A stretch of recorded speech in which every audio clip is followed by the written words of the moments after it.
సమాసాలు సమర్థవంతమైన పదములు ఏకపదమగుట. రెండు వేరువేరు పదాలు కలిసి ఒకే పదంగా ఏర్పడటాన్ని సమాసం అంటారు. సమాసానికి పరిపూర్ణ అర్థం ఇస్తే దానిని విగ్రహవాక్యం అంటారు. ఎగ్జాంపుల్ రాజభవనము, రాజు యొక్క భవనము. యొక్క అనేది విగ్రహ వాక్యం. రాజభవనంలో రాజ అనేది పూర్వపదం, భవనము అనేది ఉత్తర పదం. ఉత్తర పదాన్ని పరపదం అంటారు. సమాసాలు పదాలను బట్టి మూడు రకాలుగా ఉంటుంది. ఒకటి సంస్కృతము, అర్చికము, మిశ్రమం. సంస్కృతికం రాజు యొక్క ఆజ్ఞ. అర్చికము చెరువు యందలి నీరు. మిశ్రమము సముద్రం యొక్క ఒడ్డు.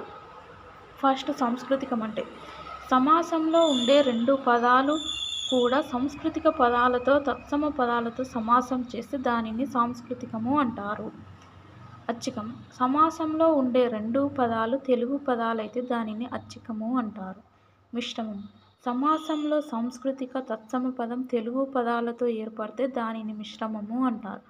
పదాల అర్థాలను బట్టి సమాసాలు 6 రకాలు. తత్పురుష సమాసం, దీన్ని వ్యధికరణం అంటారు. కర్మాధారయ సమాసం, సమానాధికరణం.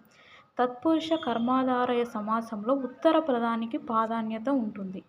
నెక్స్ట్ ద్విగు సమాసం, ద్వంద్వ సమాసం.